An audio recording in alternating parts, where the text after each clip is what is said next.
Hi, this is Dr. Judith, and I'm here to talk about an area that I think we want to learn a little bit more about or have some awareness and just want to tweak. And this is personal savvy and leading with personal savvy during stressful times, during difficult times that you may find yourself in the work environment. And that work environment may be related to healthcare, in which you are a nurse or a APP or you're MD, or you may be a healthcare provider providing services in some capacity within that particular work environment, or it may be in the corporate environment in which you may have high levels of stress in terms of deadlines that need to be done and high levels of uncertainty in terms of what's coming up next and when it needs, and it may be related to long hours. And that can be in healthcare, that can be in corporate or business world, and especially if you're a small business, that you are providing many different types of activities to keep the business moving forward if you're small or mid-sized business. And also, you know what? We can have stressful times too, when it relates to when we're entrepreneur. And in that entrepreneur, we're really kind of, we do it all. You have to do it all and manage, and you may have a virtual assistant, but you're usually juggling many different balls, which is creating some degree maybe of stress and also some degree of difficulties as it relates to financial difficulties. We can always have our ups and downs with different seasons that we're going through. In terms of summertime may be down, but in the fall time things may pick back up, and then it may go back down again in the winter time, and then start to slowly pick back up in the springtime. Whatever your cycle of your business is, we may find that within that we may have stressful times too. And it also may keep us very busy. So we, in general, live in a very busy type of environment in our Western culture, as well it may be in your Eastern culture, wherever you are upon this planet. You may find pockets of stress that happens to you. And what I'm interested in is in giving you kind of 3 tips in order to be your best self in those stressful times. But first, I want to talk a little bit more about leading with personal savvy and what that means in terms of our moving forward in our discussion here. So when we think about being busy, we do think about going from feeling calm and like a fat cat, and then we shrink a little bit in those stressful times, and it results in us really having this kind of sense of frazzleness. And so I had asked individuals to give some thought to some pre-work, and those questions will come up later that I also will give you more time to think about. And so I'll turn off my camera and give you time to think as we're moving through this presentation. But I do want to say that stress mounts from many different directions, and it can create an anxiousness or feeling angst and an anticipatory anxiety because of degrees of uncertainty that we're having to deal with. Especially in the past when we've had to deal with COVID. There was a lot of uncertainty during that time. And a lot of us were at home, and we had to deal with being at home when we were surely used to being more at work and moving forward and charging forward. And we had to learn how to adapt to that. And if you had a young family at home during the COVID time, that was another layer that was placed on that. And it's also, if you had elders that you were attending to, that was another layer of stress that was being placed upon you. And now that we've moved out of that COVID cycle, we're having now to adjust to be back in the work environment. Some want to go back 5 days, some want to go back 4 days, some want to go back 3 days in the work environment. But whatever the work environment that you're finding yourself in, you can also still have experiences that are creating more stressful times for you. And then how do you keep up with this personal savviness, this personal uniqueness of who you are, and show that and not allow the stress to kind of weigh you down or make you irritable or create a more reactivity to the people who are asking you the questions or people that are coming up to you and wanting to know more information, and you're feeling as if, as in your leadership role, that you're multitasking, trying to do a lot of things, and a lot of people are wanting something of you. And that sometimes creates this irritability and this frustration and this nonverbal cues that come up on our face that let people know that we're not happy campers with a particular situation that happened or a particular question that was asked of us. So they may not know that there's other things going on for us too, but we still have to learn how to lead in a savvy way that helps the team, or if we're in a team environment, to help them, our direct reports, to continue to move forward. If we're not in a team environment and we're more kind of an entrepreneur, like those individuals that we're contacting and those individuals that are maybe supporting us in the different business that we do have, we still have to get into alignment and feel as if we're leading with a degree of composure and also the conservation of energy. That we are conserving our energy, knowing that usually if you're a solo type of business, you have long days. So it's really good to be able to pace yourself through those long days. But there are other things that create more stress for us too, and I'll talk about this stress continuum in a minute, is sometimes through the global activities that are going on around the world and within your own country, it can feel very stressful in terms of that degree, getting back to that underlying word there of uncertainty about what it's going to mean for my business, what is going to be meaning for the type of work that I'm doing, be it in healthcare or be it in corporate or small business or whatever environment that may be in terms of the different industries. One of the things that we're looking at is how does this savviness relate to transactional and transformational leading? And what's the neuroscience behind that in terms of communication? So how can we move to being more kind of centered and balanced and not feel so afraid at the edges because of over time of a day or a couple of weeks or whatever, we're just feeling that we're really, really stressed and we're not using our best faculties to help us to move through the stressful times that we find ourselves in.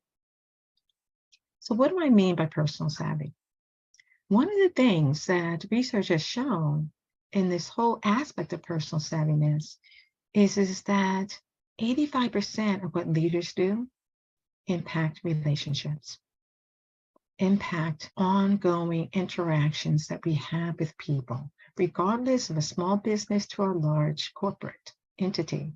We're always dealing with individuals, and how we show up in those interactions becomes really, really important. And this is what I want you to think about in terms of personal savvy. Personal savvy, what is it to you? Think about it for a minute, and then I'm going to give you some different aspects and where they present themselves as personal savvy. So take a few minutes. I'm going to turn off my camera and think about it. What does personal savvy mean to you? How does it show up in the different types of areas that you find yourself interacting with? It may be within your organization. What does personal savvy look like? Remember, we take ourselves wherever we go. What is personal savvy? So I'll be quiet for a minute or so.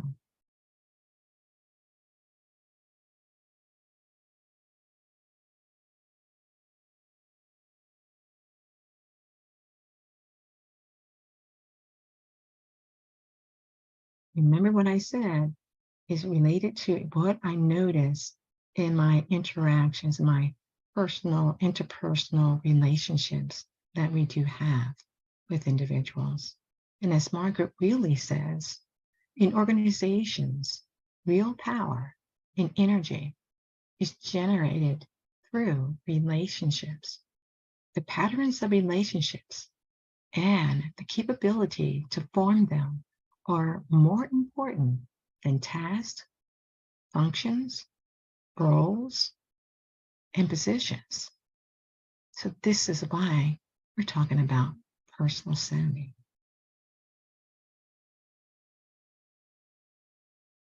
So as you wrote that down, what that means to you, let me share with you some thoughts about personal savvy.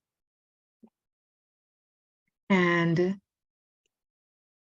what I want to say, you can think about it from the standpoint of a CEO, savvy. It's one type of savviness. When confronted with a problem or situation, how would your CO see it? How would you deal with it? How do you show up in your presence with that particular type of problem or situation that's coming up? Another type of personal savvy is networking savvy. How are you with getting outside your comfort zone and getting to know people across functions and businesses, internally, externally, and your interactions with suppliers, for example?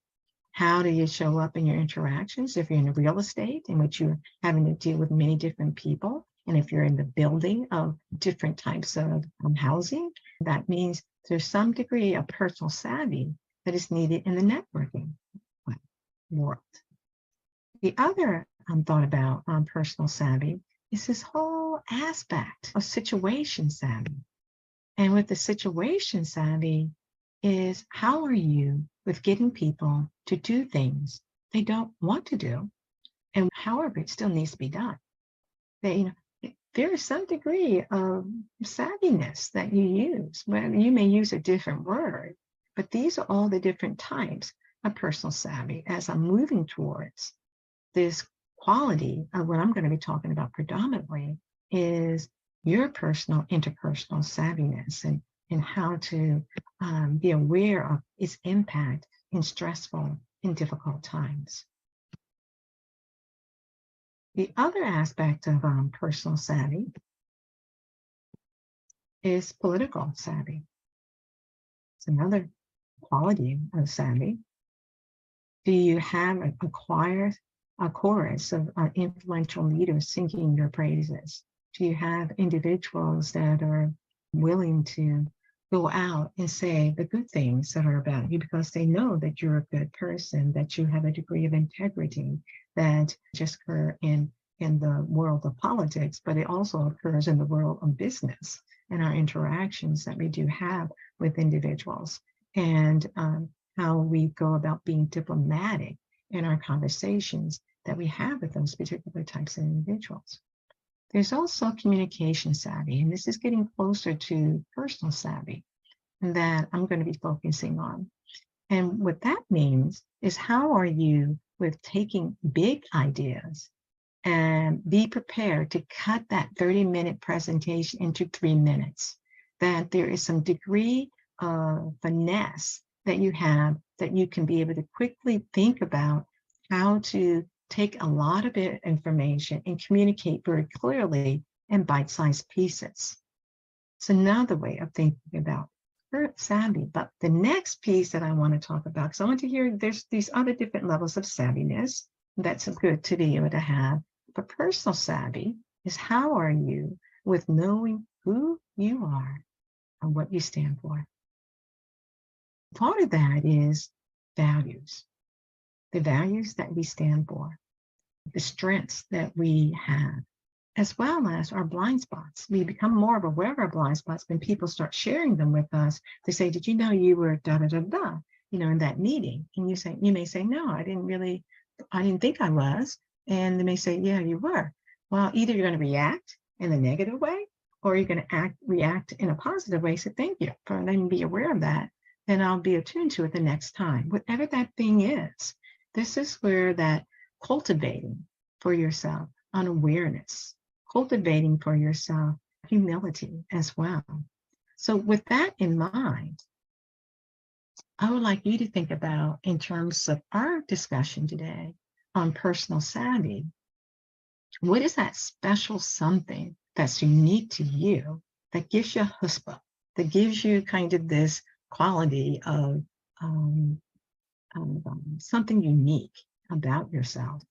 So what I'd like you to do, and I'll take a few minutes for you to do this, and I'll turn off my camera again, is to list your 3 strengths you use at work. 3 strengths that people have either told you about or people have commented about in some ways in terms of telling you about it, or something that you observe, or something you just know that these are your strengths that you do have. And once you think about those 3 strengths, think about how they show up, what makes that unique for you as we think about personal savvy. So now you're thinking about, what you wrote already about what your personal savvy does now how does it tie into what are your views on personal savvy based on what we've talked about so far? So that's what I want you to take some time to give some more thought to. And I'll give you about 3 minutes to write down your thoughts, and then we'll move forward from there.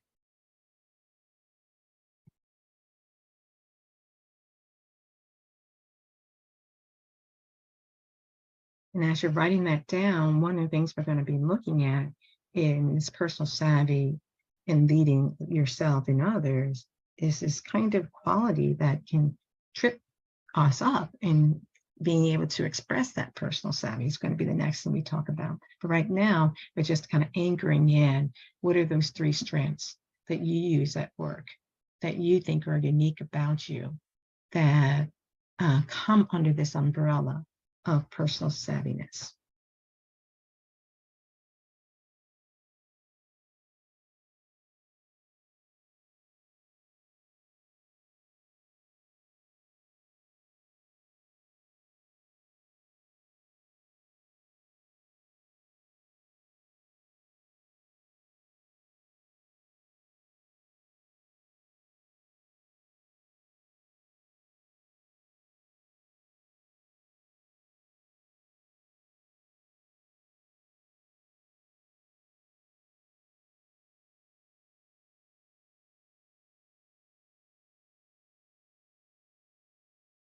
You can either bullet it or you can write it out.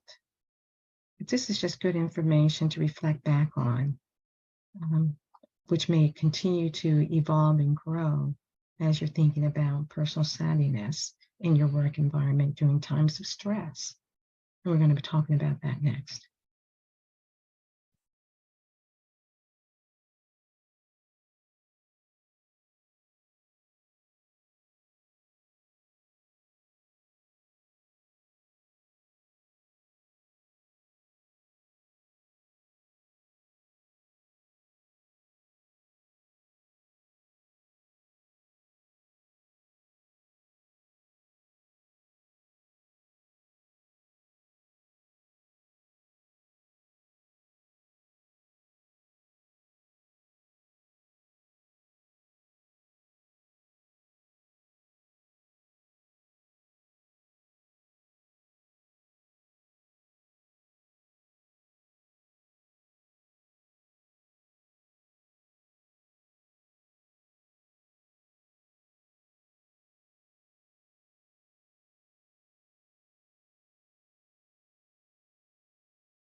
Remember, I said personal savviness is look at your strengths. So that's what you're seeing there on the screen. And you're wanting to see how that shows up and that uniqueness, that quality of specialness in how you portray yourself and show up in your interactions. And the other piece that you want to remember is what I said about 85% of what a leader does is really focused on developing their skills, their soft skills. And we're going to talk more about that, not just their technical abilities. The technical abilities usually get you into the higher roles and positions and move you up the ladder of success. But what allows you to be effective in your role and even more successful, it is the soft skills, the people skills that become important. So that's why my question is, in terms of your personal savviness, is this be aware of how much do I understand who I am and what I stand for? And part of that is your strengths that you will have. And part of that is, how do I show up in my presence?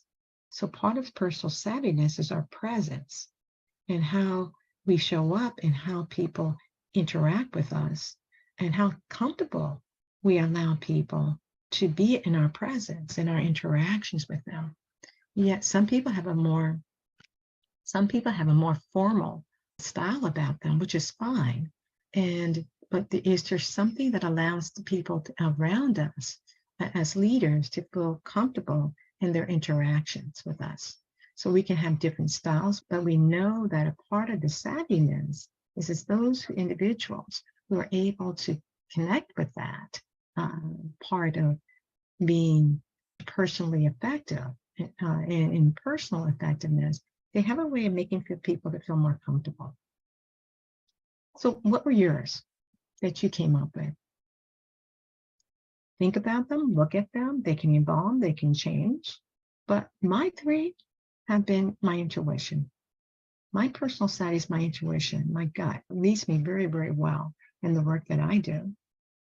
And then also, I'm very good at listening, summarizing what I hear people saying to me and interpreting what I hear, so that it's like using that sixth sense to be able to interact with what a person is bringing to my attention. In my leadership types of roles that I've had in my career, that has served me very well, and also allowed people to become more comfortable in their interactions with me because they knew that I really got them. I got what they were trying to say. I didn't brush them off. I listened and I was able to summarize, as I said earlier, and be able to get quickly into what were the issues, because many times leaders are dealing with problems that are coming their way that their employees want some answers around. And if you're in a solo type of business that you have to figure out some answers around, or if you have a support group of other workers in an entrepreneurship type of group, that you can utilize them to help you. But wherever we go as leaders, the more comfortable that people feel that they can bring their ideas and suggestions to us, it does allow people to feel as if this person is able to relate to me. There's a relatability factor that takes place. So think about those things as we're talking about this personal savvy, because it does require some level of you being able to acknowledge who you are, how you show up, how you go about thinking, and helping other people to understand you and for them to get more comfortable in their interactions with you. They can still be formal, but there's a comfortability factor, again, as I said earlier. So part of this quality of personal savviness is that you can have challenges that happen to you. And those challenges can be opportunities for learning about yourself, about some of the qualities that make you and how you stand up in terms of how you define yourself in terms of personal savviness. It may be qualities such as motivation, that you're able to motivate people to move them forward and help them to get things done. You're able to help them to self-reflect and make some shifts and changes in certain behaviors that they may be engaged in. It may be a personal savvy quality, maybe empathy. You really can feel and understand where a person is coming from, which is different from sympathy. But as empathy, you can understand, you can ride alongside them, but you don't jump into the pool of their sympathy of what's going on with them, but they can feel that you get it and you understand, which is very powerful in itself. Some people and their qualities that they may list for themselves may be related to communication, that they're very good communicators. They're very good publicly. and being able to express their thoughts and express their ideas pretty readily and help people to get it and follow through with what they're asking to be done or getting them motivated. Like it's like motivation plus communication, is a nice powerful quality that may be that extra savviness that you do have, that that you have, and you engage in order to help people to bring out the best in people. Another quality may be listening, as I mentioned in one of my qualities, that I'm very good with listening. And listening is one of those qualities that allows us to allow people to feel more comfortable with us and engaged in a dialogue going back and forth. And it also is one of those soft skills. All the things I'm talking about relate to soft skills that we need as leaders in order for us to be much more effective in our roles. And if you're already effective, then wouldn't it be nice to be even that much more?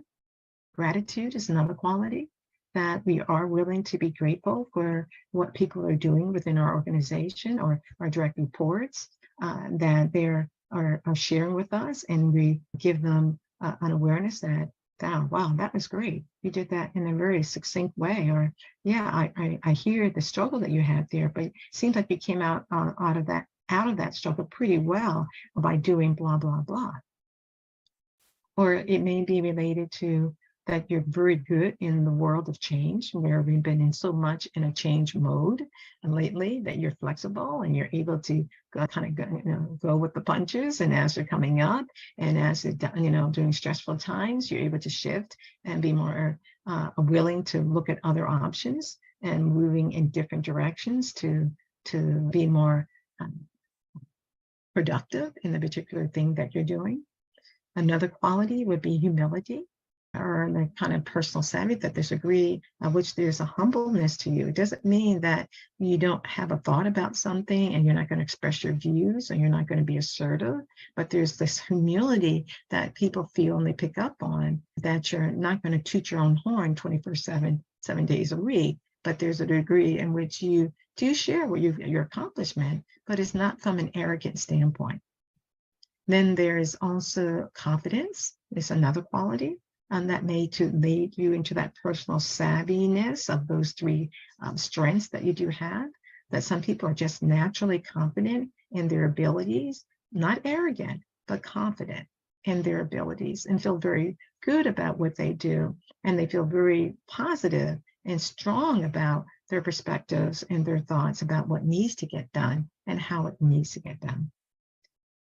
The other quality, especially if you're in healthcare, in those high stress types of environments, it's just not within healthcare. It can be in other organizations where there are deadlines, and those deadlines are always changing, is a quality of calmness, that there's a degree that you can not be flappable, that you're calm, and people really appreciate that calmness that you're showing or you're displaying with them. But all of this is related to the quality of self-awareness. And not to say these individual qualities that I just named, these strengths that I just named, are not valuable. They are, but they do have the undercurrent of self-awareness, that you're aware about yourself, you're aware about your impact. And we're going to be talking more about self-awareness too, as it relates to personal savviness. So all this underneath that self-awareness is learning. We're willing to learn about ourselves. We're willing to know that there are times in which we're not going to always do everything right. And so leading with personal savviness is being able to be aware of the fact that you shift, you change when you need to shift, and you change. And I love this quote by Drucker, and that was, cultivate a deeper understanding of yourself, not only what your strengths and weaknesses are, but also how you learn, how you work with others, what your values are, as I mentioned earlier, and where you can make the greatest contribution in a particular project or a particular task that needs to be done, or a long-term perspective of something that you're working on. And maybe others can make the contribution in other areas. But that is that awareness of what makes you tick, or what you're good at, And also those things you may not be as great at, you're willing to strive to try to do better and be better. When you operate from your strengths, you can achieve true excellence. So this is Peter Drucker in his quote. And it gets into that quality of learning. We're always continuously learning about ourselves, our weaknesses, learning about our areas in which we want to kind of fine tune more about ourselves in order to be our best self. So we see even the challenging situations that come up in all businesses and all individuals working in healthcare or corporate or in as entrepreneurs are going to have situations that are stressful at times. And how do you utilize those strengths as we're talking about this personal savviness? How do you use and those strengths that you wrote down? How do you use them to help you to navigate through those particular types of times and situations that you find yourself in? The other thing I like to talk about is how we move from these qualities of management that you can see on this here on this side, on your left side or right side, depending on how you're looking at this. And being aware of the fact that we sometimes have a lot of activities of managing ourselves, which we're talking about, but also activities around communication, relationships, and teams and our interactions with others on a day-to-day basis. And so one of the things I highlighted here was in managing ourselves is that we can have situations that personally, interpersonally, as well as professionally that are happening to us that we need to learn how to deal with the adversity and not spill over in terms of our interaction with other individuals. How do we are able to manage those adverse types of situations, but we're not taking it out on other individuals? In our communications, listening, and being able to be aware of our written abilities. And if our written abilities, we're finding we're better verbally, then how do we utilize that verbalness and then work on the written expressions of things that need to be said? As a leader, knowing that we want connections, and this is that interpersonal interactions that we're having, that we are aware that what motivates other individuals, that we're helping to give them ideas to help them to continue to grow and advance in a particular way. And also that there's always going to be internal and external stakeholders and making sure we're aware of their needs are and that we're meeting those needs in our leading capacity. And then, when it comes to the managing teams and leading, we're looking at influence and how we go about influencing. And all this ties into this personal savviness because we're aware of these particular types. We know how we interact when we're on a team or supervising other team members, or how effective we are when it comes to conflicts. And if we don't like conflicts, then that may be an area that we need to work on in order to increase our personal savviness and people feeling more comfortable around us. Because what happens is, I wanted to talk about this aspect that sometimes we think that transactions that we're doing day to day, what we need to do, but it's not necessarily transformational leadership, which is a component of this personal savviness that I want to bring to people's attention. That we sometimes get so kind of far into, well, I'm managing everything, I'm getting the tasks done, I'm making sure the projects are meeting their deadlines, I'm making sure the technical things are getting done. And that's all well and good. And that's all very helpful. But I'm talking about personal savviness. And part of personal savviness relates to transformational leading and how we go about leading. Because as I said earlier about that self-awareness, that is important, very important in terms of moving us into the transformational leading. And as we know ourselves more, and we look at situations in which we find that we become more stressful, sometimes that personal savviness can shrink. And that's where we have to not get so overly focused on just trying to get the task done and bowl over people in the process, but we realize that in situations in which there's a lot of stress kind of taking on, do we take a step back and then we kind of observe ourselves and be aware of the fact that, I could have said that differently. I could have interacted a little bit differently there. in time of stress. And let me be more intentional about doing some of that in my interactions. And that builds greater personal savviness and people's willingness to be able to work with you because they see you making self-corrections, that you're willing to understand, okay, it's my stress here, and let me handle it, that you're able to maybe joke. That's another quality that maybe is a strength for some individuals that they have. They can joke about something and let off the steam around that and keep things moving forward. With this transformational leadership, which is the quality of this personal savviness, that we've been talking about it in some ways, we have to be attuned to the fact that there's 4 elements that relate to transformational leading. And as we're leading with personal savviness in times of stress situations, then we need to know and understand ourselves when we are calm and how we show up in our work environment, and when we're stressed and under difficult times and situations and how we show up, and start to have some coming together so that we are showing up consistently. Because what we have research has shown is leaders that show up in a consistent way builds trust. Leaders that show that they care, also is a quality that builds trust. Also developing the relationships that we have, and we understand other individuals, and we help to share their perspective and views about things, builds trust. One of the savviness qualities is that the leader has a degree in which they're trustworthy, that they're willing to tell the truth with candor and care. As you see on this slide here, it says transformational leaders empower others, enabling them to achieve willingly.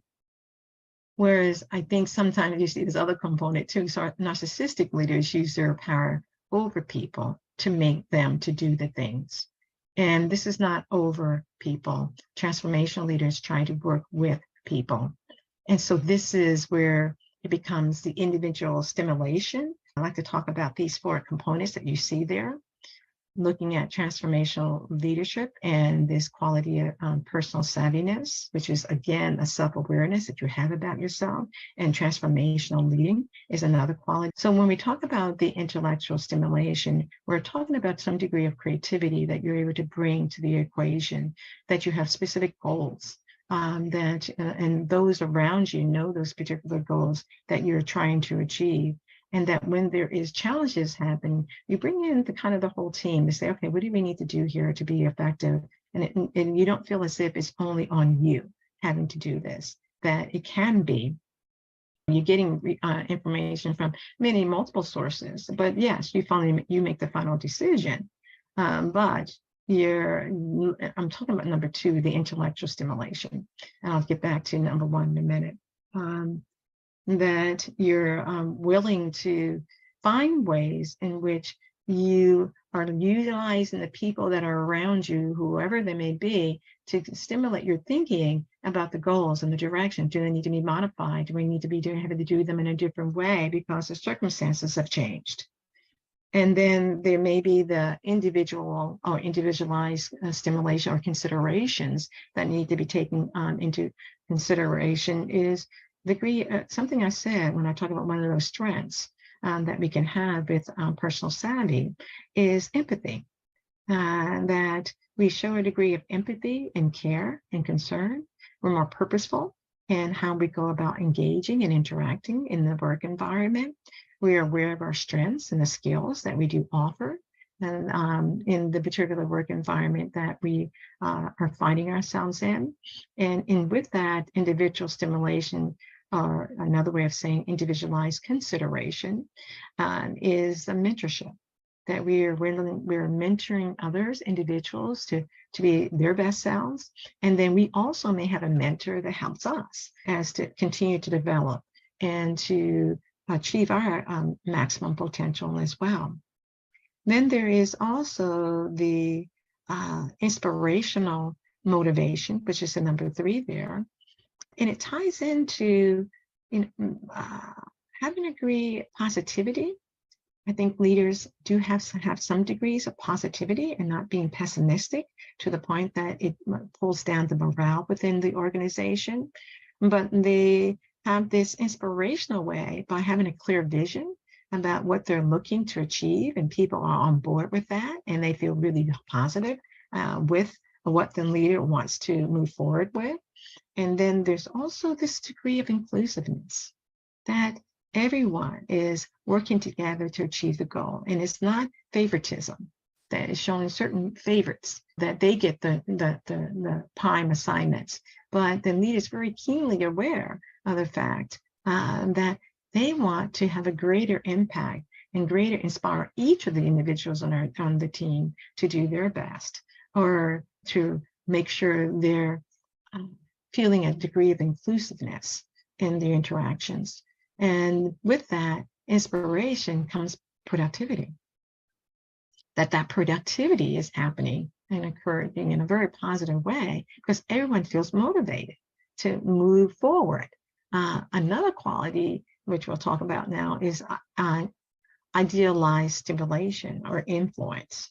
Idealized influence may come in the form of the enthusiasm that you're able to give, the enthusiasm that you're showing, and these are the qualities of the inspirational leadership. So that stimulation that you have through the motivation and being positive and being enthusiastic, and you're embodying the values that you want your team to embody. You're walking your talk, and you're just not talking your talk, but you're actually walking your talk, and people see that and they enjoy seeing that in you, which brings up that quality of being a role model. And so you're showing how you would like your work environment to be. You're helping to increase the morale within that work environment. And it's allowing people to feel as if, yeah, we can do this. This is really, really good. We like this. So the other quote here is, leadership is not about titles. It is not about seniority. It is not about status. It is not about management. Leadership is about power and the ability to know when and how to use it to influence the people around you to do and become more, to become their best self. And transformational leadership is about using your actions to elevate others and put them in their path to greatness. And usually when we have been cultivating our personal savviness, then it ties right into this quality of that we're being our best, and we're allowing others to show up to be their best self too.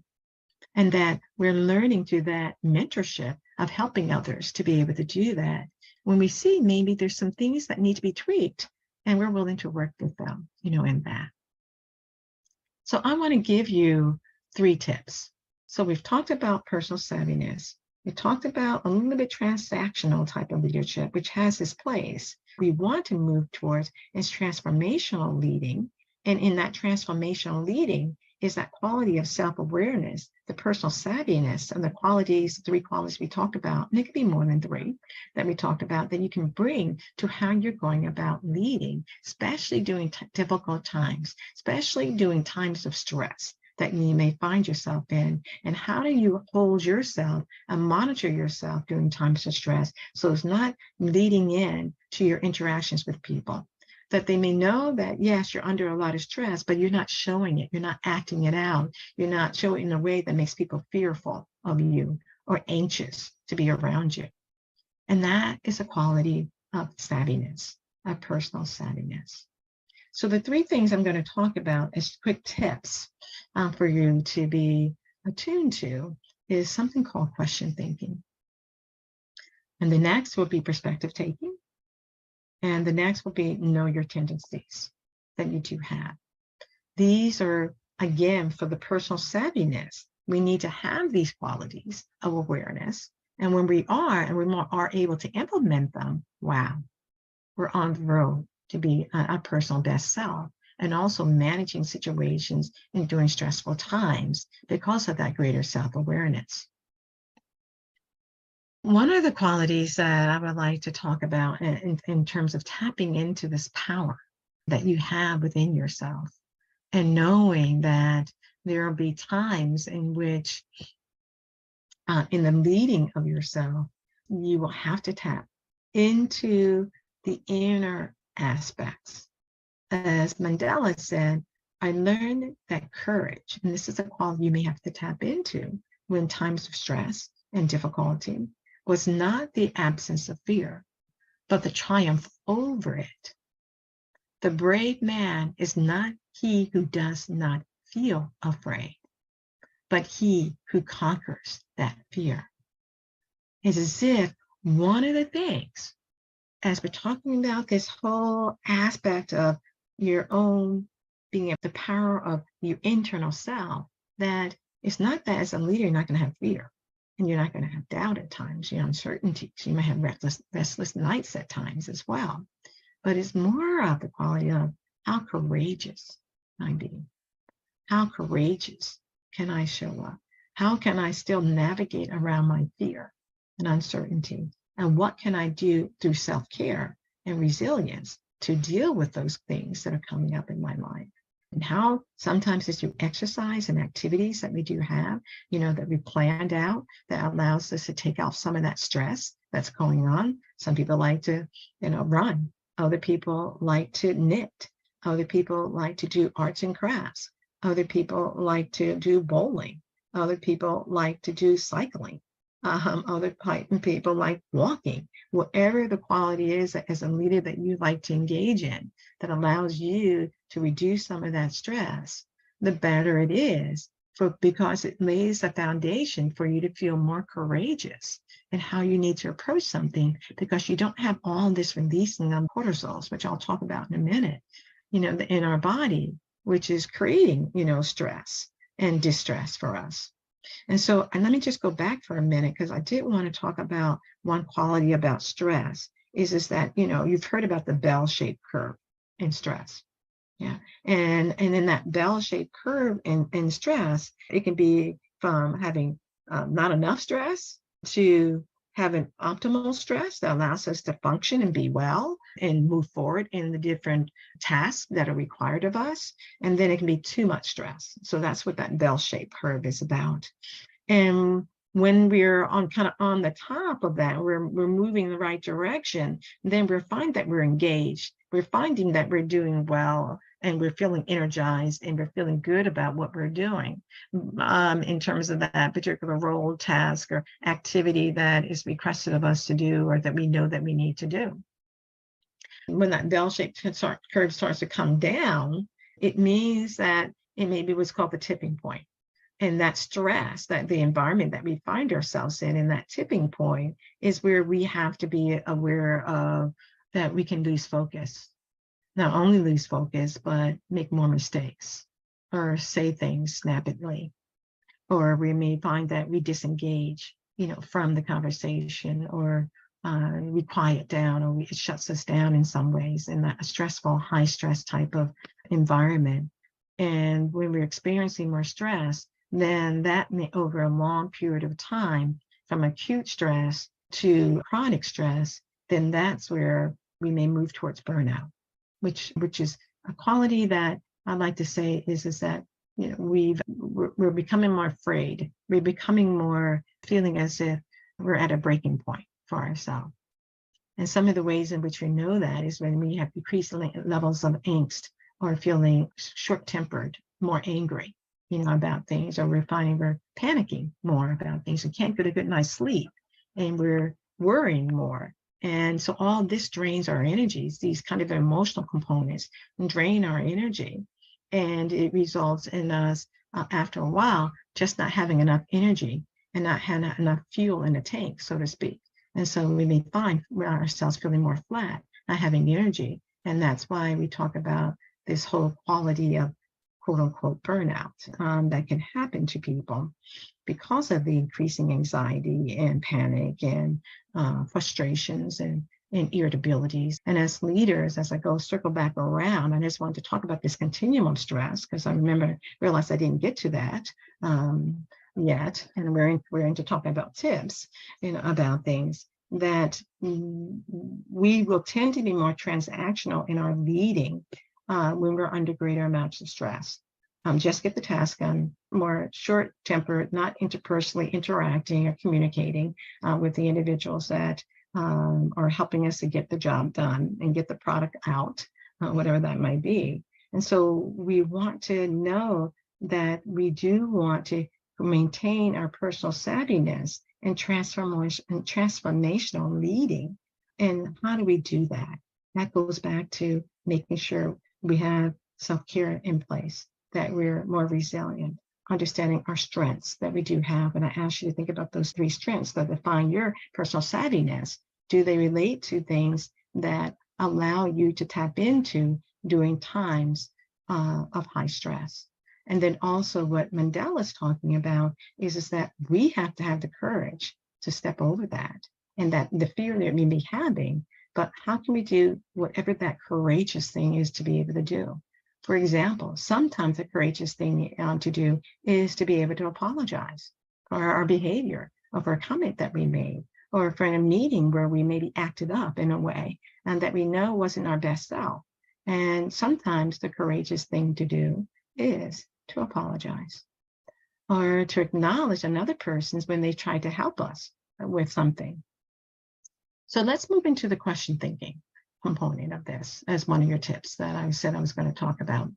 And when I talk about question thinking, this is something that allows you to move out of the amygdala response. When we're really stressed in difficult types of situations, we usually have activated, which most people have heard of, the amygdala, which is a small kind of component within the brain, and that moves us into fight, fright, freeze, or appease. Fight, fright, freeze, or appease. And we need to be able to find a way to breathe when we're feeling ourselves stressed, because when we're having that fight, freeze, or appease, usually in that cortisol release, we can feel our heart racing, we can feel the sinking in our stomach, we can feel that we're unfocused in our thoughts. We may feel it in different ways that are taking place, and use that as warning signs for yourself. Then what you can be able to do is this quality of question thinking. And this is something that was developed by Marley Adams, which had taken her seminar probably about almost 2 decades ago, but it's something that stays with me, and I want to share it with you. And the question thinking is, and I've tied it to the neuroscience of our communication that takes place.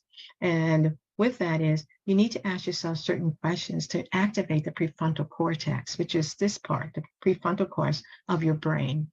For example, how long has this situation been going on?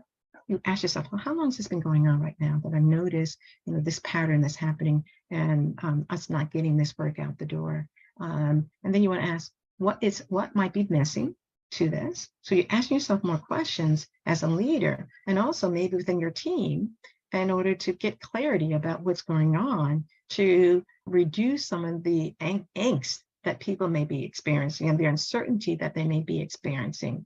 And who are the players involved? Maybe it's not the whole team that's creating some of the challenges that are going on. Maybe a small segment of the team, and that they maybe need more guidance and more clarity to take place to help them to be able to get on the right track with things. And then, am I clear and realistic about what I want? Because sometimes we may be very demanding, and the team is maybe very tired, and they're not going to be able to perform at that level. But they are maybe to give a piece. So we may have to go back and say, let's see what pieces of this that we can break down. And some of this, let's kind of get it out the door. And the others we can be able to follow up with later. Sometimes that's available to you.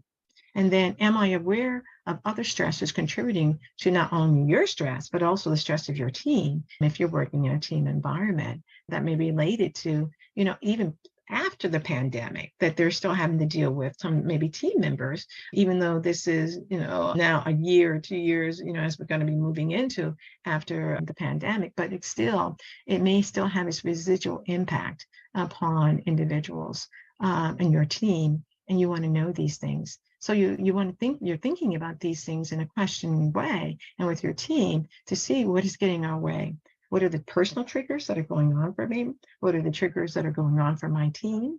And how can we work together to be able to manage these types of situations. And if you look at back to your personal savviness and you look at those strengths that you noted as your personal savvy, that ties into this transformational leadership because you're utilizing those qualities. For example, one of my qualities was intuition. So my intuition may clearly tell me something. There's something else I need to explore, another question I need to ask because I think we're stuck. And I need to bring that up to the team that I think we're stuck. And that's why we're not moving forward. What do other people think? What do you think we may be stuck around? I can tell you my thoughts. I'd like to hear your thoughts. And because when you become more collaborative and are working together as a team, the more the team continues to see us leading in a positive way. And knowing that there will be times we get stuck. There will be times in which things are not going to work out is the way we want them. And that we have to pivot and make a turn because that then allows us to begin to create a different direction or a modified direction that we need to move in. And so give that some thought as question thinking and how you might apply it and integrate it into what we're talking about and what you right now in terms of personal savviness and in this process of transformational leading of others and how it may show up within your particular type of work environment. The second tip is double click. And double click is a concept that was actually developed by a person named Judith. And she had wrote a book that has been really, really helpful in looking at how we need to show up and interact and be ourselves. I'll put the book in the down below in the comment section because I think it's going to be helpful. But I want to first talk about what this double clicking is. And the double clicking is related to just like you have a mouse, you double click and it opens up a bigger screen to things, that we do need to double click and open things up to have a greater perspective taking about things.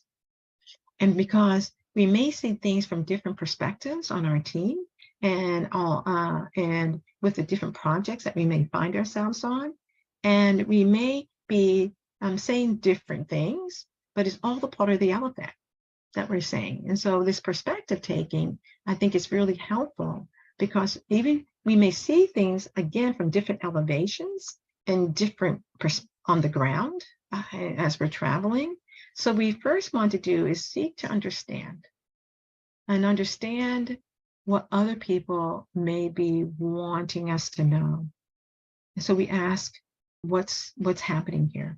And what is it that would be helpful for me to know that I may not know about? So you keep that perspective taking, you keep things open, you see things from a higher elevation. And you're trying to go up on the elevator, Empire State Building, and go up and see the greater view, what's going on, and helping, and people are helping you to be able to do that. So sometimes during stressful and difficult times, we do need to press the pause button in our thinking, because we may think we know what needs to happen, we know how it needs to happen, when it needs to happen, and we have to press that pause button if we're trying to take a greater perspective. And by doing that, we're asking ourselves, back to that other slide, is what is it I need to see that I'm not seeing? What is it I need to see that I'm not seeing? And start to develop number 3, which is hypothesis. Maybe I need to look at it from this perspective, and this will tie into this. Or maybe I need to look at it from this perspective, and this ties into this over here. Or maybe I need to ask that, and the assumptions that I'm making, the appropriate assumptions. So it means that you have an understanding of what the assumptions that you are making. So you write them down. This is what I'm assuming about this. This is what may be creating more stress in the work environment, or creating during difficult times, or with this project, or with the morale within the particular division or department or clinic or business, that you are working in. And then the other thing we have to be willing to do for ourselves in this perspective taking is observe and adjust. Observe what we notice and what types of maybe thinking that we're engaged in that narrows our perspective, and that we need to open up that perspective about things. And then think about what are the adjustments that I need to make internally within myself about this. Sometimes it may be impatience, that you need to just kind of be more patient, then that things are working themselves through. Sometimes it may be speeding things up and helping and asking the group, can we speed this up and on the notch here without necessarily the group feeling as if you're overly stressing them, as well. But as you observe yourself and your interpersonal interactions that you're having with others, and you're observing other people's interactions and on the team that is taking place, that observation, along with seeking to understand and pausing and thinking about this from different perspectives, and the hypothesis taking allows you to move you into adjusting appropriately in the environment, all because you were willing to double click on the particular situation or circumstance or people issue that you found yourself in, and the environment that may be stressful or difficult, and having to talk and take a perspective about it that allows you to be able to navigate in a different way. So the third tip that I wanted to say, and it's kind of has an A and a B to it. Well, let me ask you this question for you to think about it. And I'll give you a couple of minutes to write down what your thoughts are about this. And that is, what creates more chronic stress? IQ, EQ, or both? And why might that be? So take a minute, think about it. I'll give you a few minutes. Turn off my camera.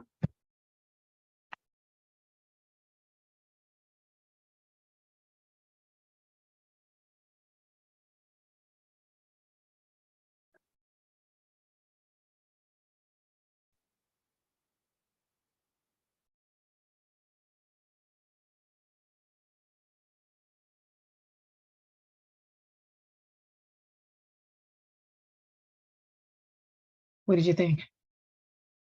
What creates more chronic stress? You may think because this iceberg is underneath that it's EQ, but not necessarily. It can be our IQ. Because there's certain qualities that IQ have that we're going to talk about in part B in a minute, that you really can create the amygdala hijack that I alluded to earlier about. During times of difficulty and stress, when we become more chronic, there's acute stress that's kind of more kind of situational, but chronic stress is occurring over a longer period of time and protracted over a longer period of time. And when stress is happening over a longer period of time, it may be over months or sometimes years, that we're chronic, this whole low chronic stress is happening, it does have an impact upon us, hyperarousal all the time. That we think this hyperarousal is a part of who we are. And that when we have a long vacation and able to get some rest and to be able to unplug from things, we realize, wow, that other part, the former me is not me. And so we don't realize the subtleness of how stress and difficulties over a period of time does have its wear and tear on us. And so when we are very, very stressful, we have to be aware of the fact that what are our signs? And what do we notice, especially under chronic stress? What do we know is happening for us? Do we find that we get more insensitive to other people's perspectives about things? That we get more short in terms of our patience, in terms of being irritated or frustrated or annoyed with individuals? That under levels of stress, we have the dread syndrome. And that dread is we're dreading having to get back into work again and having to do this job, or whatever that job may be, because over a period of time, it just keeps us hyperly aroused. That's where the amygdala comes in, the cortisol release, and that we're hyperly aroused about, the situations. We find that we calm a little bit down on the weekends because we don't have to worry about work. And then on that Sunday, we start again building back up and feeling more and more stress. And we're having to figure out another way of being. We have to figure out another way of being. And this is where EQ and that emotional intelligence comes in and becomes really important.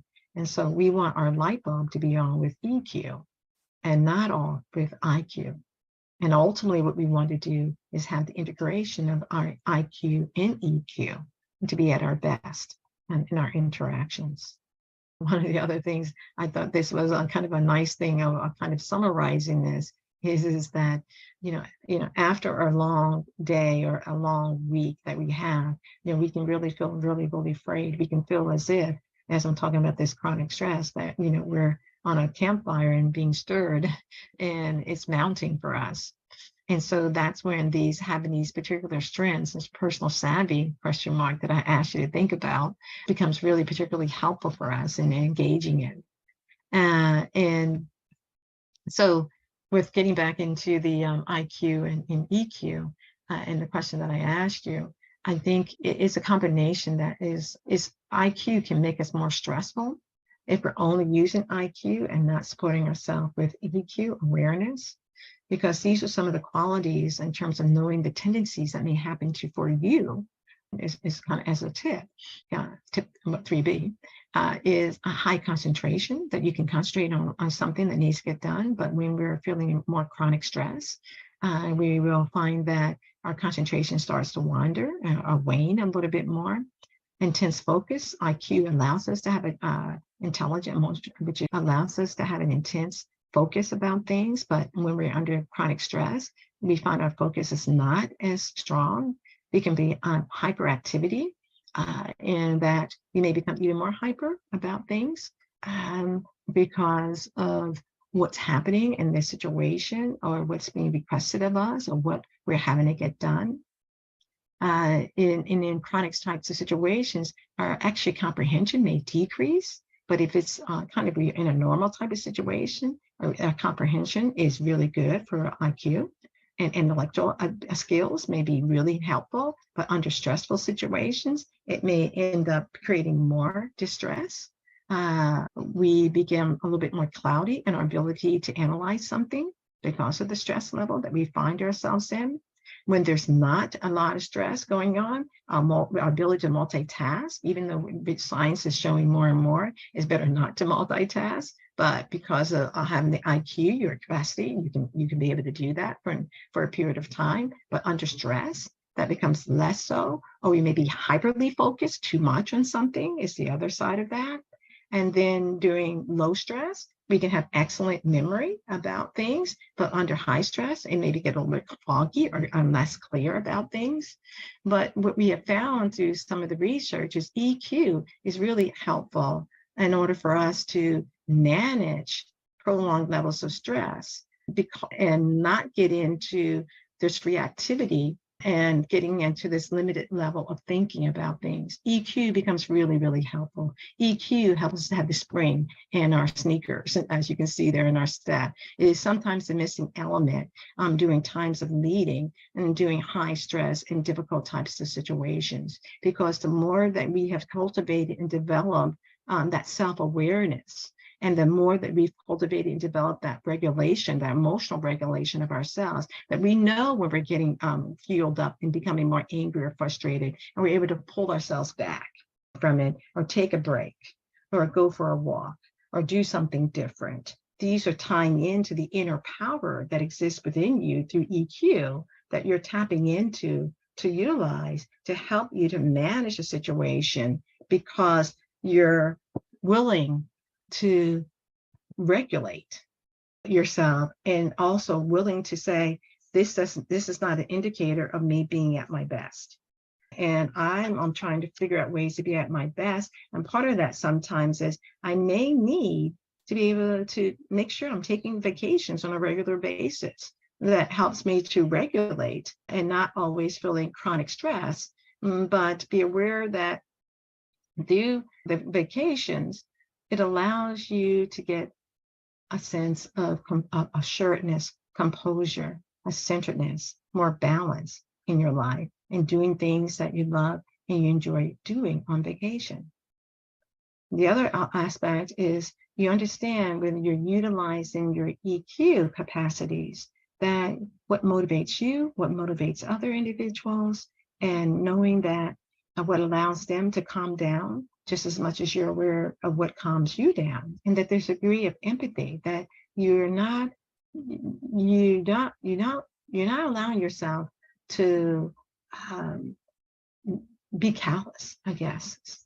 But you're being empathetic to your own self and saying, okay, this is a stressful situation. I don't like how I showed up there. And I don't feel great about this situation over here. Okay, this is my warning sign. I need to do something different. With that emotional awareness, it allows you to be able to challenge yourself to say, I want to be balanced, centered, and I want to use my savviness to help me through these times of difficulty and stressful situations, persons, or circumstances that you may find yourself in. And therefore, one of the things that you have developed is good social skills, social interactions, interpersonally, and other people can support and help you in your leading capacity during times of stress and during times of difficulties that you may find yourself in professionally or personally. All these become really, really helpful to you.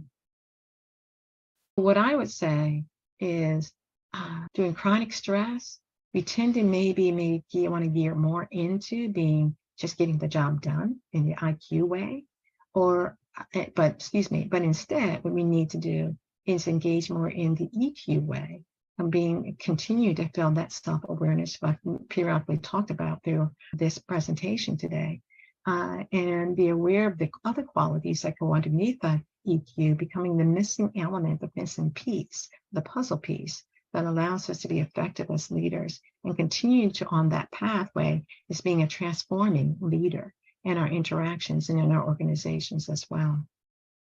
As we're running down here, I thought it would be nice to be able to hear some of the comments that other leaders have talked about, in looking at how we can really move from this feeling chronic stress and strain and moving in that capacity of not having enough fuel in our tank, and being attuned to that there are ways in which we can keep ourselves anchored and helping ourselves on a daily basis to be at our best. And part of that is the power of courage, as we talked about, what Mandela talked about, but also some of these others have said, and I put this up here because I thought they were really helpful as we're thinking about leading yourself, and then also as you're leading others. The true test of leadership is how well you function in a crisis, during those times of acute stress and chronic stress that may go on. And then when we're able to look at that and then modulate or modify what we need to, we're doing really, really well then. Then also the other quality, as Einstein said, is a leader is one who out of clutter brings simplicity. There's a quality of simplicity that the leader is looking for, and the complexities that may be going on in the situation, the triggers that may be happening in the situation, that there can be this simplicity about, okay, I think we just need to do this over here. We should be fine. And then out of discord, harmony, and out of difficulty, opportunity. That's what leaders see. This is moving ones into being not only savvy, but transforming how you're leading and how you're engaged in that leadership capacity. And then, as Brene Brown says, you can choose. You can choose courage, or you can choose comfort, but you cannot choose both.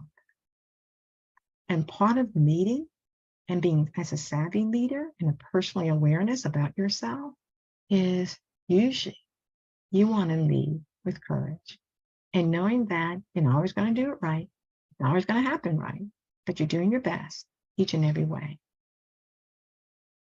So this approach of moving into transformation leadership is first and foremost having awareness of this personal savvy, the strengths that you bring, the uniqueness, the specialness that you bring to your particular role or roles that you're functioning in your organization.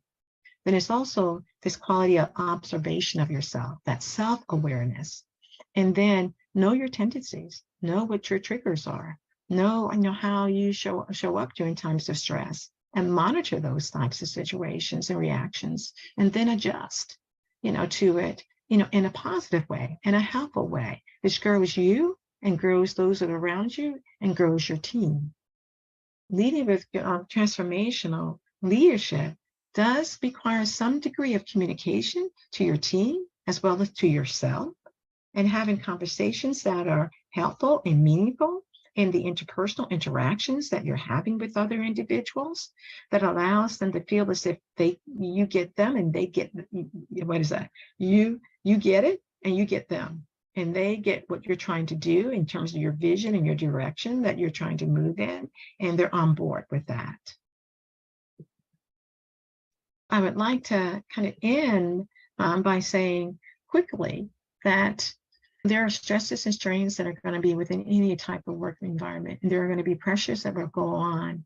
And what I've been talking about in this transformational type of leadership is being understand the neuroscience of the cortisol and the release of the cortisol that takes place that moves us from either approaching or trying to avoid situations. And through courage, we want to approach, and through active communication and talking to your team and talking to your own inner self about what you need to be able to do to stay on point, allows you to be able to move things forward in a positive way, allows you to take a perspective about things when you need to.